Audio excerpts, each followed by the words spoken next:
I got to tell you a story. When Mark first put the C-bomb in the book at the end of that scene, I know Brits use that word the way we use bitch, the way we use common. I said, Mark, you can't do that in America. You can't use that word. It's the worst thing you could possibly say. And having a girl say it is what I don't care. I'm going to put it in. So I spoke to Matthew Vaughn. I said, Matthew, you can't use this word. And he says, yes, I can. I'm the producer. I can do whatever I want. I'm the director. Yeah, but you're going to... And then all of a sudden we hear that there's a chain of movie theaters in the South that didn't want to run the movie because of that word. I said, Matthew. He says, I don't care. Sorry. I'm the boss. I do whatever I want. Well, no, I mean, that's why Kick-Ass works, is the movies are sort of made outside the studio system. Even though Universal is releasing Kick-Ass 2, it's an independent film. You know, we made it for $28 million, a lot less than most superhero films. So we were able to really do what we wanted to do and honor the spirit of the material and just have fun. You know, it's funny, a lot of my stuff has been picked up and turned into films, but a lot of my friends have even said to me, oh, you're just doing it to get the movie deal. But in all honesty, when you look at my stuff, it's so objectionable that I can't believe they're making it into films, because I genuinely just do it for fun, for myself, you know?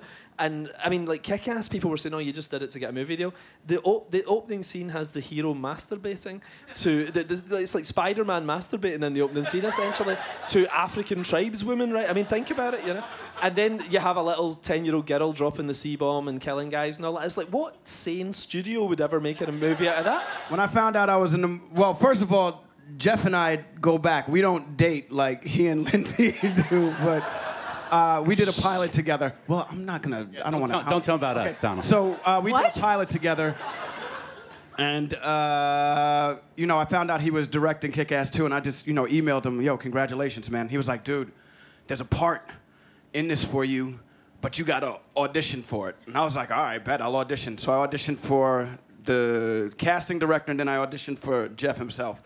And I got the part. That is not true at all. That is the honest to goodness truth, buddy. I'm telling you, that is not how it went down. How did it go down then? It's not how it went down. I wanted you for the part, but I needed the tape to show it to Matthew and the producers to make my case. Oh, I didn't know that. So there it is. But, you know, I just really followed the story, and the story is about more people trying to be superheroes. And in the first movie, you have Mindy and Damon who can do amazing shit. So that idea led to a certain style of action. Whereas in our movie, it's about like Donald and Lindy and Chris, you know, really fighting, and they're not going to be able to do things the way Mindy and Damon did them. So it changed the vibe for the action in a very organic way, and I just tried to be true to the story.